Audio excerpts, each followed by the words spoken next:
do. Oh, are we live? Are we live, Jim? Yes, and it looks like you have Bitcoins coming out of your mouth, but have some gold. Do you see a rainbow? So we'll call them sewn coins. You know, people are making their own Bitcoins. We'll call them sewn coins. A new currency made live right now. Anyway, hello, everyone. Good morning, good afternoon, good evening, good whatever it is in your part of the world, your time of the world, whatever you're drinking, coffee, tea, whatever. We're so happy you're here for another episode of the Tim and Jim Show. I'm Tim Sohn, here with the gold. Here, have some gold. Andrew is catching it. Here, have some more. You didn't know that being a guest, you would get gold, did you? Nice. I like it. I like it. Jim is like, Tim has lost it, and we didn't even barely start the show yet. Anyway, thank you everyone for being here. I'm Tim Sohn with Sohn Social Media Solutions, and I'm so happy to be here with Jim, who is going to introduce himself, the show, our wonderful guest. Take it away, my friend, and shout out to your StreamYard hoodie. Yes, they're very comfortable, and I love Andrew's StreamYard pillow. I have one upstairs. I haven't figured out a way to display it yet, but Jim Fuse, Fusion Marketing, proud to be the co-host of this show with Tim, despite his antics sometimes. And we're really excited to have our guest today, Andrew Kavanagh, but it's actually Kavanagh. We were talking about the correct spelling. He is part Irish, as we all are part Irish sometimes today, because it is St. Patrick's Day. But he is a Photoshop wizard, and I know he's got a lot going on. So excited to have him join us today. So Andrew, tell us a little bit more about yourself, and we're looking forward to talking about this stuff because I know we could all use it. Great. So yeah, I went to art college. I was a fine art printmaking major and studied painting, drawing, sculpture, all that, art history. And then, after art college, I graduated and got thrown into reality, where I found out that being in the art world is more of a romantic notion than a career move.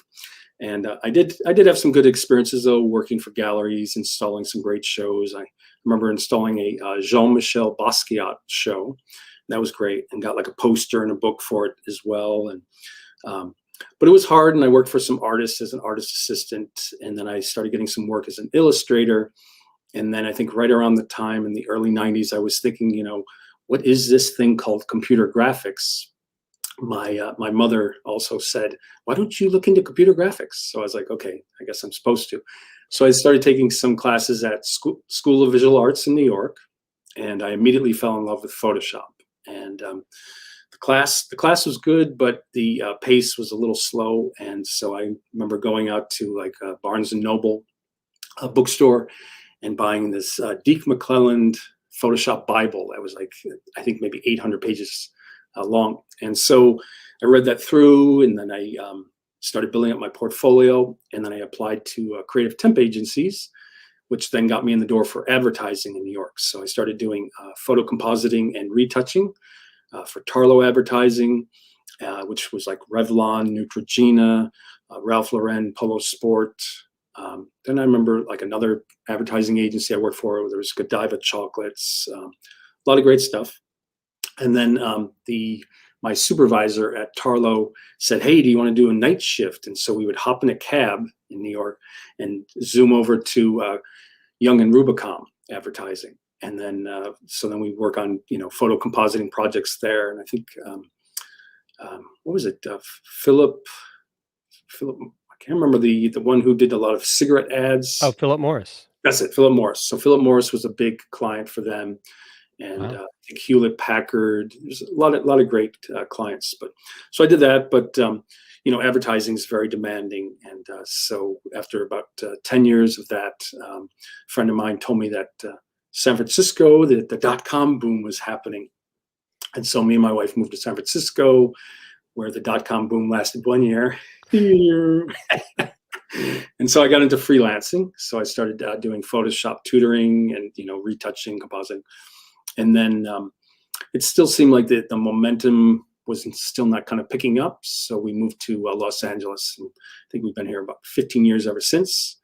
and I balance freelancing, Photoshop and Lightroom tutoring with photo retouching, photo compositing, and very busy running all these groups on Facebook and now Clubhouse.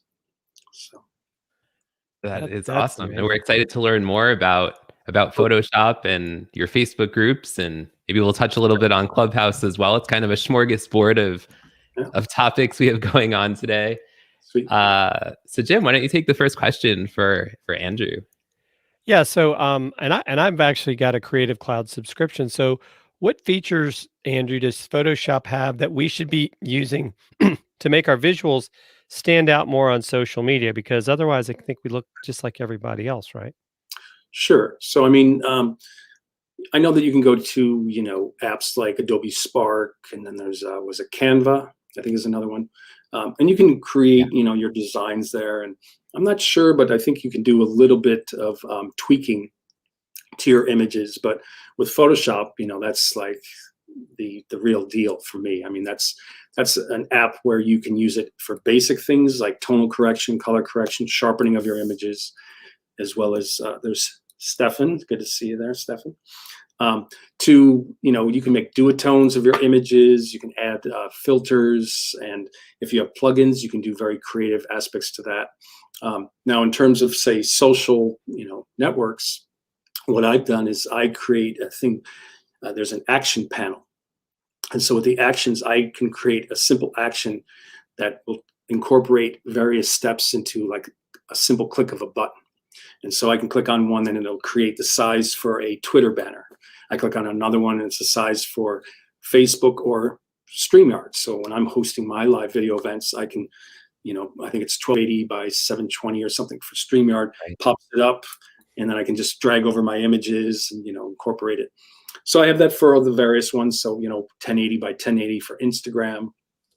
And, I really love like things like actions that automate things. So, I mean, I have ones that I can click on and it can save a batch of different images, and loving the gold there.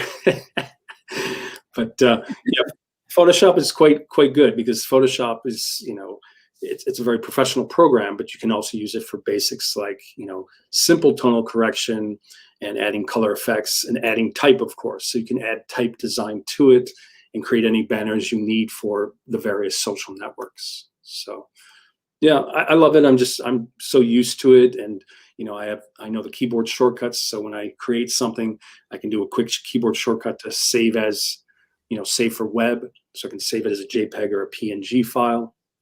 Another thing that I like to do is if I'm helping to promote something, an event, I can bring in multiple images, and then there's like a keyframe that I can set up the different timelines, and I can do like my own animated GIF type of video. I can save it as a GIF, or I could save it as like a .mov or MP4 file. And that's all in Photoshop. So I really like the fact that I don't have to go here, I don't have to go there. It's all there for me. I can just choose what kind of projects I'm going to work on. Hey, Andrew, every once in a while too, people will get this question like JPEG or PNG. Is there a difference? Is there a preference, or does it really kind of depend? The one thing I've noticed with, and I do run, the Photoshop and Lightroom group, the Learn Photoshop group, and the Photoshop and Photography group on Facebook. Keeps me busy. But I do have a lot of moderators and admins to help, so thank you all. Shout out to the admins and mods. Yes. But what happens is daily people will ask questions, what do you think about JPEG or PNG? Or here's an example of a JPEG, here's an example of a PNG. And the one thing that I have noticed is JPEG is a good format if you want lower sized images. That's an important thing for you.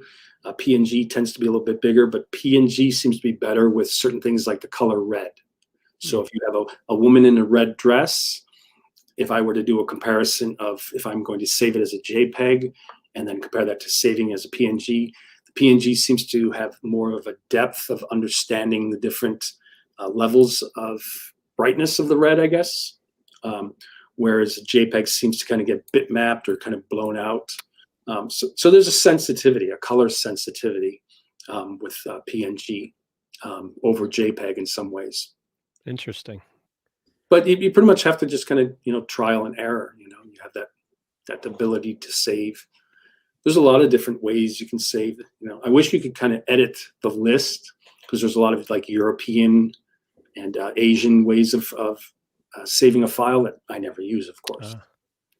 Right. Well, that's great. I don't think we've ever talked about that here on the show, Jim. PNG versus JPEG. This is good. Great. Cool. Well, I like geeking out. So, I mean, this is something that I'm getting more into, especially with the stuff we've been doing, just even to help promote the show, even using things. And I've always, it's funny, because Andrew brought it up earlier. Like, I actually think sometimes a little bit to the sharpness, I feel like Adobe Spark pops more than Canva when I see images between the two. And I sometimes say, well, that's because it's Adobe and they do things a little bit better. I don't know if you see that at all, or just... Well, one thing that I found out, which was really nice thing to find out, and I'm surprised I didn't know about it sooner, but me and my wife were talking about the fact that it seemed like I'm wasting money on hosting a WordPress website. And every time I had any little tweak on that WordPress website, I would have to reach out to my web designer. And then he would say, oh, but I also find this and this and this, and want to, charge me triple the amount. And it just seemed kind of like a waste of money, or just, it was kind of irritating to me, like I can't do the simplest thing on this website without this guy's help. And then, so we talked about it, and I said, well, maybe I'll just try to bring everything into my social networks. Maybe I'll give up my website itself. Who knows? Seems like people don't go that often to a person's website anyways. And then what happened was I came across a YouTube video by Terry White, one of the Adobe evangelists who does excellent work, excellent video tutorials. And he was talking about, with your Adobe Creative Cloud subscription, you have free access to Adobe Portfolio. And I was like, oh, and what it was you can create your own website. So I easily repopulated my images, the information, created subpages. There is even areas where you can add alt text for SEO. And then you can choose something that will also basically send it to Google when you update a page. So it's like automatic SEO work, search engine optimization. Wow. And, to update any page, I just go to like the top. I click on the plus sign. I can add an image or text. I love it. It's all me. I don't have to call up anybody and say, hey, can you tweak this or tweak that? It's like, I do it. It's done. It's published. I love it. Nice. So, Adobe Portfolio. That's out. Shout out to Adobe. That's right. And Adobe Portfolio. So right now we're going to take a super quick 15-second break for a message from our sponsor, StreamYard, and then we will be right back with Andrew, Jim, and y'all.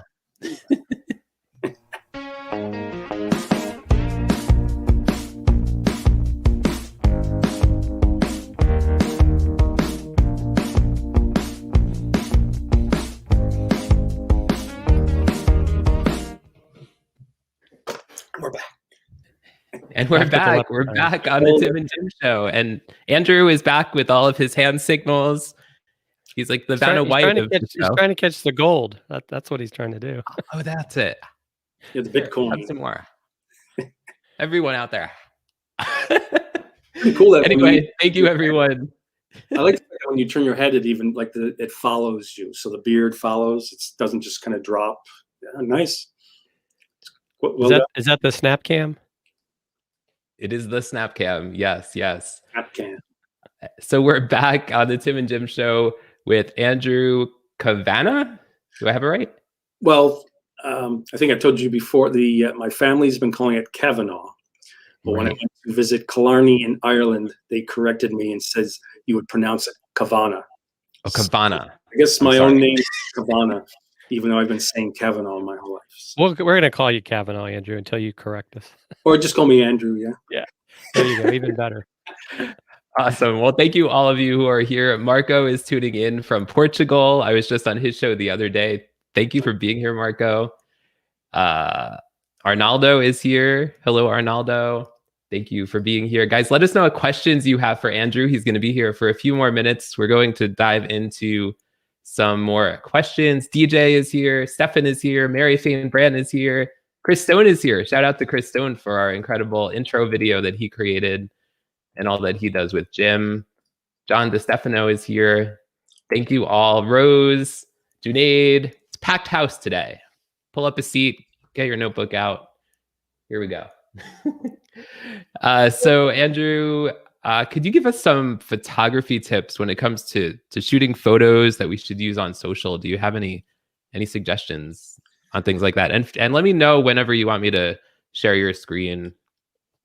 Yeah, I mean, I'm more the kind of casual photographer. I take photos with like a Sony A6000 mirrorless or my iPhone. And for me, I tend to take iPhone photos so I can grab textures, abstract elements, and I incorporate them into my photo montage.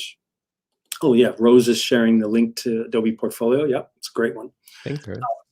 And so for me, just main thing is to I would just suggest that you take risks. So don't think of taking photos the same way every time. Get at different angles. Get down on the ground. Take a different perspective. Take a different angle. Look at what is there, and that even something that might be a so-called boring shot. If you perceive it with a different angle, or shoot it with a different angle, you get a totally different photo. So I would do that. Obviously, focus. Make sure it's in focus. Only to a certain degree can you sharpen a blurred photo in Photoshop. I mean, it's gotten better where they even have, like a smart sharpen that deals with, motion blur for shaking of the hand when you take a photo. But you obviously want it, they say garbage in, garbage out. You want to have the best quality photo from the beginning. But yeah, another thing to be aware of, I would say, is, try to find your unique vision. What is it that you love? Take those photos, take those themes, and don't be overly reliant on, say, like Instagram effects or filters. People are kind of tired of all that. So I would just say get more into what kind of stirs you, what brings joy to your vision, as opposed to kind of any kind of visual gimmicks, I guess. So yeah, that's a great point. Cool. I was just going to say the same thing, Jim. It's a great point. Great minds think alike. Yeah. Exactly. And Andrew, I saw that Chris Stone had a question going back to the portfolio. Do they have templates for the Adobe Portfolio? Well, first thing is there is a whole series of different themes you can choose. So when you choose different themes, then you would have different kind of layout options, text or font style choices. So yeah, there is a lot of different themes that you can choose from. And, the good thing about it too is I'm not sure how many you can make, but you can make at least 2 and maybe more on your one account. So you can have multiple sites. So the thing that was really, that I really loved about it was I already had my URL. So I paid for my URL, and I could also easily connect that to my Adobe Portfolio. I was really kind of pleased at how graceful it was, because I've been on the phone for hours with various customer service, from Spectrum Cable to Verizon to whatever. So it was it's truly nice to have something that works gracefully and easily. So yeah. Nice. Yeah. That's awesome. Jim, do you want to take the next question for Andrew? Sure. So you've got these Facebook groups, Andrew. How have you grown them, and probably even more important, made them such engaging communities? And what's really the purpose behind them? Right. So, just like with the focus for photography, I think that you should focus on what you love. About 10 years ago, I saw an announcement. I'm not sure if it was on Facebook or just in like tech news, but they were saying that there was going to be new options for groups in 2010. And so I had already been a co-organizer for the LA Photoshop user group. And in the beginning, I presented, and then it got bigger and bigger. And then I came up with the idea of getting people to present that I knew in the industry or started to get to know. And so we would get like someone to speak and have a specific topic. and it became a hit and was really good. And then I had some discrepancies with the original organizer, and won't go into detail, but it was perfectly timed when 2010 came around and Facebook announced, some great improvements to groups. So I created the Photoshop and Lightroom group, and my intention from the get-go was I had been on forums in the past where I had asked a simple question or answered a simple question, and people basically jumped on me and attacked, and I was like, I'm just trying to help out here. I'm just, doing my thing. People are asking, or I'm just giving a simple answer. And so in the back of my mind, I said, if I ever, run a group or a forum, it's going to be very focused. A big focus is going to be on being helpful and nice. And that is exactly the philosophy of my groups, is we want them to be helpful and nice. And so I had this concept of balancing people in the industry who are, gurus or great teachers who could bring a knowledge about Photoshop and photography with people who wanted to learn. And so I wanted to balance the two, and I wanted it to be helpful and nice. And so I started inviting people in the industry and inviting friends I knew that were asking questions, wanted to learn more. And it just started growing and growing. And then in time, I started doing live events. Originally, I started with Adobe Connect, but Adobe Connect was it was a bit of an awkward program in the sense that it wasn't easy to set up this type of video interview. So that was kind of clunky. So you could do screen sharing just fine. So I could get someone to present about Photoshop, say retouching, and you would hear their voice, and then we kind of go into their presentation. But you couldn't start off in a nice personal way like this.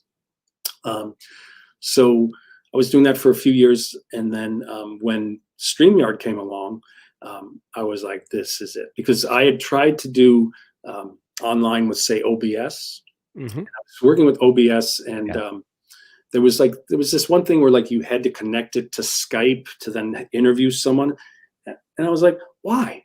Why would you do this? Why would someone make a program that works like this? Like make it as easy and professional as possible. And that's exactly what I think StreamYard does. So I fell in love with StreamYard, and so I started doing live video events, and it started off, I think, doing one a month, and now it's more like 3 or 4 a month. So I get people in the industry and artists and photographers in my group who I will reach out to and say, would you like to present? And I've done a couple, but I really do like to showcase, the people in the groups and the people in the industry. And so my first group is Photoshop and Lightroom. And so primarily people will post their photographs or their Photoshop art. They can get constructive criticism. If they are mean or nasty, then me or my mods and admins will get rid of that comment. And if you are repeatedly mean or nasty, you will be banned. Yeah, makes sense. So we're pretty strict about that. We want the groups to be sincere. And so we work hard. And once again, I thank all the moderators and admins who help on a daily basis. And so in that group, primarily Photoshop and Lightroom focused, and people can also ask tech questions. And then what happens is it moves. I started a somewhat new group because they said there were going to be changes to public groups. And I was curious about that. So I started the Learn Photoshop. It used to be the Learn Photoshop and Photography group. I made it Learn Photoshop just to kind of differentiate a bit. And that's a group where it's similar, but I wanted to also be more open to people in the industry to promote their events, seminars, webinars. So, like the name implies, it's a very much a learning group more than it is like a showing your work type of group. And then I have the Photoshop and Photography group that is also run by my top admin, Christy Bell, who's a photographer in the industry, and she does an excellent job with that, and also helps me a lot on Clubhouse now that we have a club on Clubhouse called Photoshop and Photography.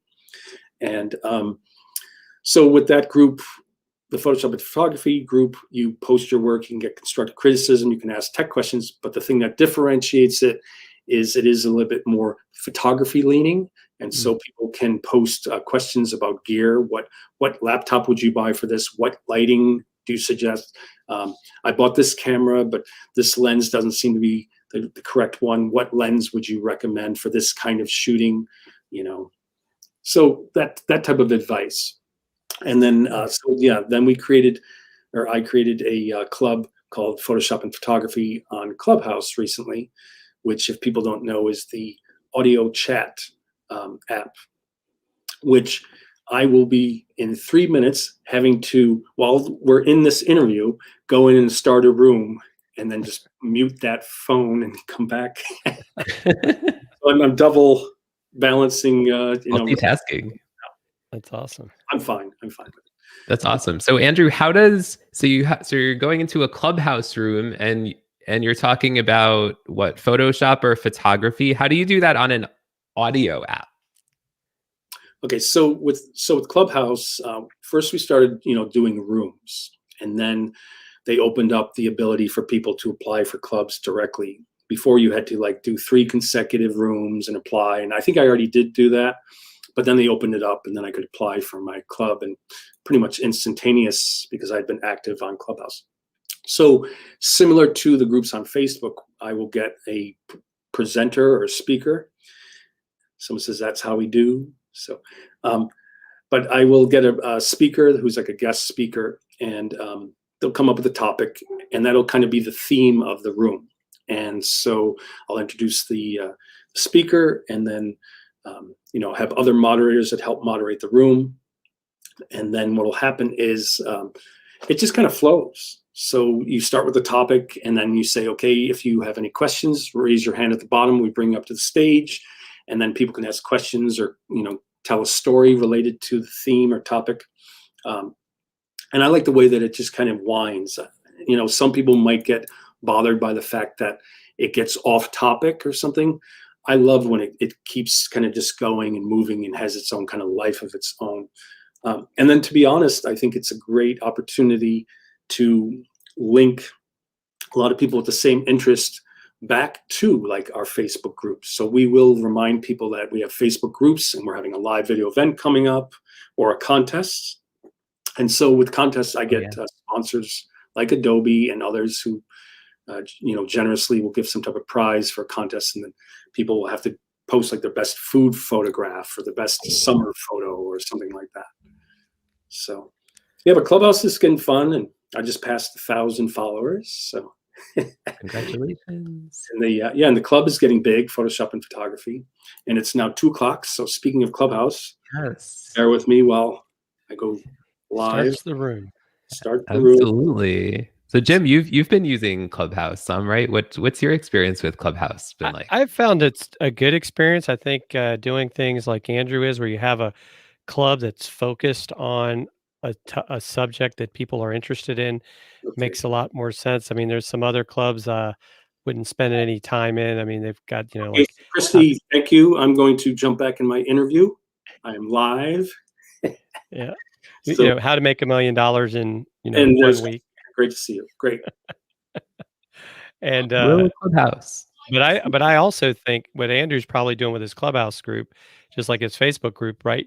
You want to control the environment. You want people to treat each other with respect. So I think that those groups that do that are the ones that really are thriving and excelling. And I think it does bring people together, because what's funny when you think about, if you want to call it the whole algorithm thing with Clubhouse, you're going to meet people that maybe you've been on the same social platforms, but you just didn't know each other was there. So I think it's been a great way to connect with people. Some might even be in your own backyard. That's what I've found to be one of the most interesting things about it. And I think that's going to be some of what we see with Twitter Spaces as well, and interested to see how that develops. The one thing that was quite the surprise, though, for me was that, I've been running this Photoshop and Lightroom group for, more than 10 years. And then the Photoshop and Photography group on Facebook for, was that like 7 years, maybe? I took that one over from another original admin of my group who just never had time. And so I kind of took over and kind of built it up and changed the name a couple times. But the thing that was really surprising for me was I know a lot of people in the industry, in the photography world, and even have had them do live video events. And then when I got on Clubhouse, there was this big slew of photographers I'd never met before. So it was like, wow, this really is a big world, So I met a whole bunch of new photographers, new friends on Clubhouse. And even though it doesn't seem like it since I'm talking so much, I wasn't that comfortable in the beginning talking on Clubhouse. I felt a little, nervous or whatever. And then I realized there's no one here, no one, no one to give you like a snide look or anything, So, I kind of got into it, and it just seemed like the more you did it, the more it just feels natural. Mhm. But I do think it's a great way to kind of balance things between, a conversation about something and then bring it back to your show or your group and kind of, incorporate the two. So Awesome. That's awesome. I love that idea of cross promoting, that kind of yeah, thing. So Andrew, this has been an awesome conversation. Tell people more about, remind us the names of your Facebook groups and where people can find more information about you and what you do. right. And so there's the Photoshop and Lightroom group, which is I think about 157,000. Then there's the Learn Photoshop group, which is newer, so that's going on 7,000. And then there's the Photoshop and Photography group, which I think is going on 87,000. Wow. And Wow. then the Clubhouse group, club, not group, getting confused here. So much. Clubhouse Club is almost, I think it's about 900 members now. So it's only been a couple weeks at the most. Been around for a couple weeks, but it's growing fast, and I think people are aware that there's a lot of content to be shared and a lot of great guest speakers. So, and then I just also, if people are interested, I also run another club on Clubhouse called Digital Art, and similar to what I do on Facebook, I also run another group called Strange and Surreal Art, which is a way to kind of let my hair down, even though I don't have physical hair, short hair, where let the freaks play, So that group, I let people kind of do more kind of crazy art, A little more expressive, right? yeah, a little bit more expressive and strange and surreal. But at the same time, there's always guidelines and rules, so they're not necessarily allowed to, no spam. Our groups have also been targeted by Facebook pretty heavily for even semi-nudity. So we become very strict about that. And just to let anyone know who's watching, it's Facebook. It's not us. I went to art school. I drew from, of the model for drawing and printmaking. I'm totally cool with it. But Facebook isn't. They kind of target our groups. So if you ever get a notification from us that says, Facebook gives us violations, it's true. It's very true that. And it's kind of confusing because I have found other groups on Facebook that are like, nude photography groups. And I'm like, how do they do this? How do they show that it's not being taken down or, getting a warning or violation? So Interesting. I think Facebook has different standards for different groups. Maybe because it's the size of my group that they want us to kind of keep it more contained. But I'm fine. There's a lot of creativity in the groups. I love it. And so, yeah, so in Clubhouse, it's Photoshop and Photography and Digital Art. And so Photoshop and Photography on Clubhouse is going to be more discussions related to Photoshop and Photography, and Digital Art about digital art. But that itself is going to become a conversation is what is considered digital art. Because some people who are photographers think that's digital art, and some people who do more like painting in Photoshop think that's digital art. Right. And it just made me think of something too when you brought up digital art and seeing the gold coins coming out of Tim's mouth. Have you all been talking about the NFTs where people are like selling they're actually making money off of digital art because it's one of a kind?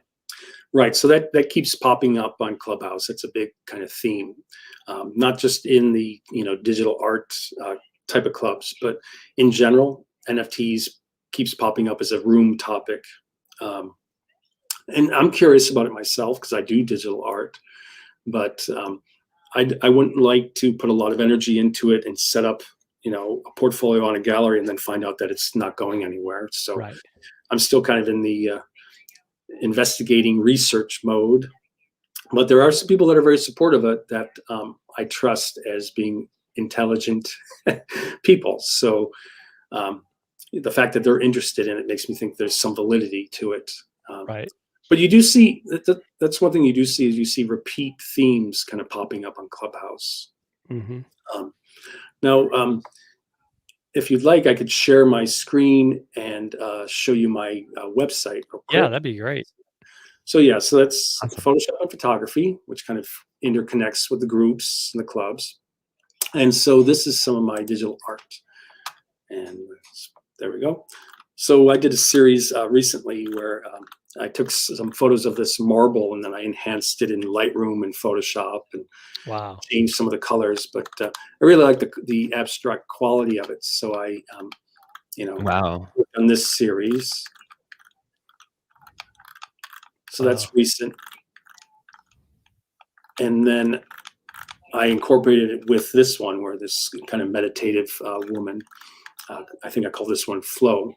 And this is more the type of work I tend to do, which is the photo montage, playing with, layers, layer masking in Photoshop and layer blending modes. So Wow. that's one. That's amazing. Yeah, and then I'm, a fan of MC Escher and surrealists, so I kind of incorporate some of those elements. This was one where I had an image of an old man who's kind of turning into a tree. So I had taken this photo of a tree and had this Wow. older man, and I kind of thought it would be a perfect mix. I think this one was called The Comfort and Discomfort of Isolation, a kind of statement about pandemic. Wow. And then this one, people say this reminds them of Inception, the movie Inception. Oh, But yeah. a lot of my images, I tried it. They remind me of dreams I've had. So this was kind of a dream image I had. Yeah, some pretty crazy dreams. Yeah, and then there's a time traveler. And kind of playing with the colors and using color as a way to kind of unite the image. That's amazing. Amazing work. Thank you. Yeah, and then playing with the layer blending modes and layer masking. And Now, with this, are you specifically using Photoshop or are you using Illustrator? So a lot of times I will tonal correct, color correct, or add contrast to the images in Lightroom. They keep changing the name. It is Lightroom Classic now. I was going to say, is it Lightroom CC? But it's Adobe Lightroom Classic. And then I can easily do like a Command E and send the images into Photoshop, where I then start doing photo compositing. So I might work on like this self-portrait here and then bring it into Photoshop where I have like a stock image or an image I have of the floor and the walls. And then I'll start compositing it. And then I'll add like color grading elements to it. So like as an example, I have this version and then I did this version. So I like doing kind of variations on a theme sometime. And then here's just kind of bringing different worlds together and creating a kind of new world, I guess you could say. Sure. The Andrew world. Yeah, the Andrew world, right? This dream world. So yeah, so playing with textures. And so, once again, a variation on a theme. So I do a kind of color grading version of this. And this was the original kind of full color version. Mm-hmm. And, I like to bring different worlds together. So, this kind of like image of a kind of a hallway inside an industrial building with like a deep sea or underground or underwater type of image. So I like balancing the two. So I was in the water at that time. So yeah, been doing it for years. There's another. So. That's awesome, Andrew. What kind of photos or images do you like to work on the most? Is there any sort of theme or genre? And should I come back into the room? Should I? Sure. Yeah. But I guess real quick though, before I do, am I still sharing my screen? Oh no, here, there we go. There we go. There you go. Yeah. Okay, so if I'm still sharing the screen, yep. Just just as an example, it also has like my a thing about my Photoshop and Lightroom tutoring, and photo compositing. So there's examples of some of the work I've done for banners and for clients. Wow. Oh, awesome. And I was like one of the head retouchers for Herbalife. So these are some images I did for them, and some social marketing. Nice. I think this was HP, this was Revlon, this was Absolute Webby. And this once again is that Adobe Portfolio website. And I hear some retouching. A lot of these were from Herbalife. So before and after, bringing down the freckles, taking off the extra skin on the cheek, cleaning up some of the hair, the extra hair, space in the tooth, Here's kind of cleaning up the pattern and then adding text and making it fit the perspective. Here's cleaning up the text so they could put in a whole new line of text. So cleaning it up while maintaining the tonal contours of the image. Wow. So yeah, and then I just have a thing about the Photoshop and Lightroom group, my Clubhouse, and then recommendations are things in the industry that I recommend, like Summerana.com, Matt Klaskowski. So it's a whole range, and then I have a newsletter you can sign up for. But so that's all Adobe Portfolio. Nice. And if you bring me back, I'll stop sharing my screen, and then you can ask more questions. Wow, that's awesome. Awesome. So I guess one last question I would have is, so if somebody wanted to get started with Photoshop, maybe they haven't started yet, but what would your recommendation be as to where to maybe first steps? Right. So I think, let me double check, but I believe there's even like a Photoshop.com.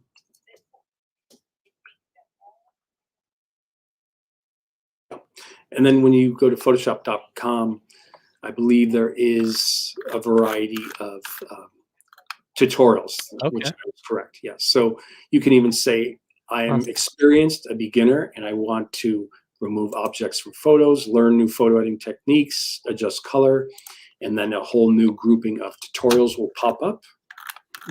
And then, of course, they talk about the different plans you get at the bottom for Photoshop. But, they say there's also Lightroom that's interconnected, Photoshop camera. But that's good. And then otherwise, and then I'll pop back to stop the screen sharing. Yeah, there. Sorry, I just told you. Oh, that's awesome. YouTube. Wow. So if you go to YouTube, you can type in any kind of theme related to Photoshop. So you could say Photoshop retouching, Photoshop compositing, Photoshop color grading, and then a whole slew of video tutorials will come up. I am a fan of the Photoshop training channel, which is run by Jesus Ramirez, who's also been an admin in my groups and has done some live video events for my groups. I'm a fan of Colin Smith of Photoshop Cafe, and he has a YouTube channel, probably called Photoshop Cafe, I believe. And then there's various people. Aaron Nace of Flearn, or Flern, I guess you call it. He has some great tutorials. So yeah, YouTube is a gold mine, right, Tim? That's right. It's a gold mine. It's YouTube gold coming out. But yeah, YouTube's quite good for that, and Photoshop.com itself. And yeah, there's some great things out there to learn. Awesome. That is awesome. Well, thank you so much, Andrew. We really appreciate you taking time out, especially right before and live during your Clubhouse, apparently. Yeah, I got to jump right into another one. He's going to jump into the club. Jump into the club. Yeah, Andrew, so we'll let you go. We'll wrap up the show, and thank you so much, and looking forward to seeing you over in the group or on Clubhouse sometime. Yeah, thank you so much. And let me know the link to the recording, and I will share it in all my groups. So yes, awesome. Absolutely. Appreciate Thank you. So Jim, that was a lot of fun. What did you think? It's a lot of great information. I think definitely kind of reinforces to me, right? Maybe go with PNG before JPEG when you have a choice. Lots of great resources on where to get started. Check out those Facebook groups. So no, I think it was really good. Because visuals are so important with social, as we both know. I mean, whenever you make a post, you want to usually have some sort of graphic with it. And Yes. I mean, gave you some ways to stand out. I want to go back to his website later and look at what he did for some of those social things. Those looked really, really sharp. Yeah, absolutely. So do you want to tell everyone who our guest is for next week, Jim? Yes, we have a best-selling author, Dr. Troy Hall, and we're going to be talking about the cohesion culture and how you can keep your top people in your organization. So, really excited to talk with Dr. Hall. I've had a chance to talk with him a couple times. Very interesting, fascinating guy, and I think we're going to really enjoy the conversation next week. Yes, absolutely. Absolutely. All right. Well, thank you, everyone. We really appreciate you spending this time with us. And we'll see you again next week for another episode of the Tim and Jim Show. Bye, y'all. Happy St. Patrick's Day. Yes. We didn't do the jig, Jim.